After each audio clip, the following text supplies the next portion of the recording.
International Grandmaster Martijn Van IJzendoorn.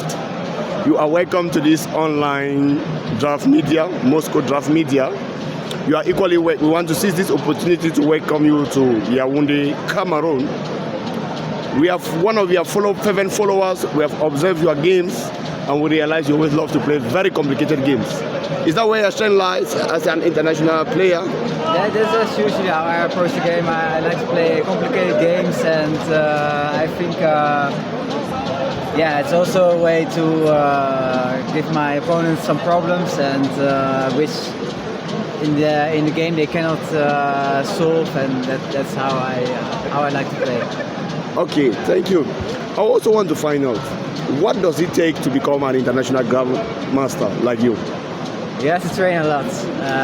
Since I was young, I've been training like every day, and I've studied a lot of books. And what also helped me is that I played a lot of games online. So when I was like 10 years old, I was like playing the whole day, like on Play OK at that time. And I played for like 10 hours straight, for example, and I think that also really helped me to get to the top. Okay, thank you. I want to find out, preparing, what does it take to prepare for a World Championship of this nature? Yeah, it's completely different from other tournaments, but for me it's very important to have a clear mind. So I've been always busy with studies, work, and etc. And now I try to focus more on draws, and because my mind is now fully focused on draws, I think that that's like the most important thing to prepare for a World Championship. Yeah, most of the players in this tournament, this 2025 World Draughts Championship, you've had an opportunity to play with them before. Do you think the result you had in previous matches with them will remain the same, or do you think with this match, with current matches, things are going to change? No, I don't think it will be the same. I mean, people get stronger, and you cannot beat them in the same way that you beat them before. So they have learned through the years. So you always have to come up with new strategies, and I just try to confuse them with other strategies, and that's how I try to win. Looking at the calibers of players present in this year 2025 World Draughts Championship, taking into consideration that it's played out of Europe, it is played in Africa, I think this is probably your first time. What are the stakes for you to be the crown this year 2025 World Draughts Championship? What are their stakes for you? What are my stakes? Yes. I think if I get through the group phase, I feel like I have a good chance to get in the top 3. I don't know how it will be, because there is a very strong competition from Netherlands and also from Africa. I'm always surprised that there are a lot of unknown players for us, but they all can play very well in this game, and I have no idea how they are going to do it, but I know they are very strong, so let's see how it's going to end here. Now, the game of draft, I think, is divided into 3 sections. We have the opening of the game, the middle of the game, and the middle game, and the end game. Where do you think, as an international, where do you think your strength lies? What is my strongest? Where is your strength? Where are you strongest? At the opening of the game, at the middle of the game, or at the end games? I think my end game is my strongest game, because it's all about calculation, and usually in the opening, in the middle game, you can make some kind of mistakes, but in the end game you can calculate for 20 moves ahead, and then you know the result. So I think I'm very strong in the end game, because you can calculate what the result will be. In this year's edition, there are 13 players coming from the Netherlands, where you are coming from, being represented in this tournament. They are players you have been training with for over the years. Now, what happens when you meet them? What do you bring new? What do you implement in the game that you can be able to take them to challenge them? Prepare for the game? No, you have been playing with your player, with your teammates. Yes. You have been training together for over this year. But now, when you meet them during the competition, do they already understand your strategy? What new do you bring in to be able to win them? Yeah, it's very tough because we have been training with each other for already like more than 10 years. So you know the person very well, but they also know you very well. So you have to come up with something, and it's always hard to describe what you're going to play because they know you and you know them. So it's very complicated to prepare for that.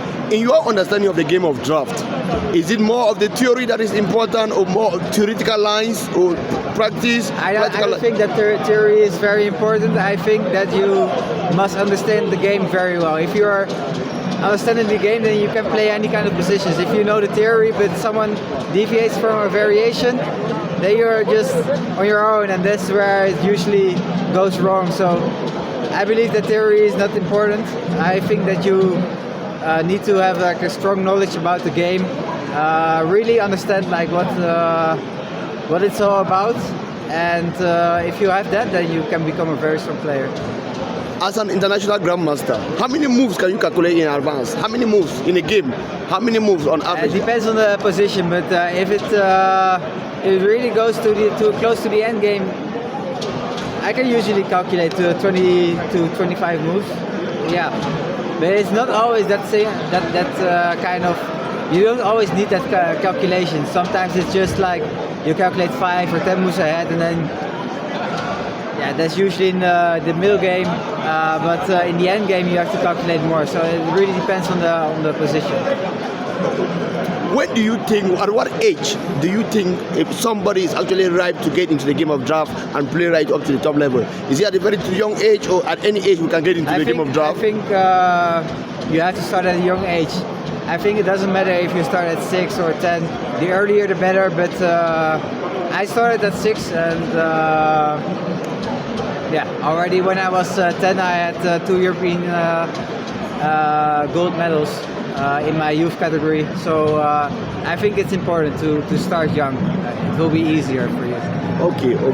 Thank you so much. We are, for fellow viewers, we are live on Moscow Draft Media. Thank you once more for honoring our invitation. Thank you. I would like to ask you,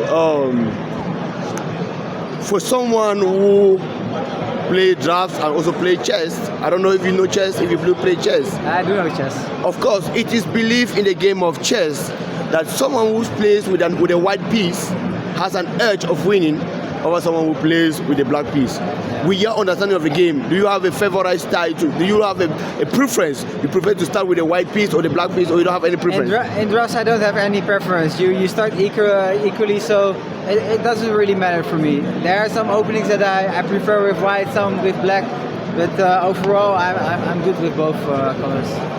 Okay, now currently happen. Can somebody make a living just by being a draft player? Yeah, I think so. Yeah, if you play the top tournaments and you always end in top 3, then you can. But I don't think it's very profitable for most of the players. But yeah, that also goes with if you promote your sport more, then more sponsors are interested in sponsoring drafts. So I think it should all start there for players to really become professional in the sport. Yeah. Thank you so much. I want to take you years back from the time you left from an amateur draft player to a professional draft player. What do you think that you learned that caused you to become a professional draft player that you didn't know when you were an amateur draft player? What actually changed from you moving from an amateur draft player to a professional draft player? What new draft skill did you acquire that you didn't have before? For me, it really helped to do self-study. So I was analyzing a lot of my own games, and that's also where you learn, where you make your mistakes, where to improve, and it has really helped me. So in 2016, I was still at the FMG rating of 22, 310 or 20, And that year I really invested in self-studying, and that's also the year that I became a really professional draughts player, and that's how it all started. Thank you, fellow viewers. We had on board International Grandmaster Martijn IJzendoorn from Netherlands here in Yaoundé, Cameroon for the 2025 World Draughts Championship. We want to thank you for honoring our invitation. We want to thank you for being live in our studio. Thank you, and we wish you good luck in your championship.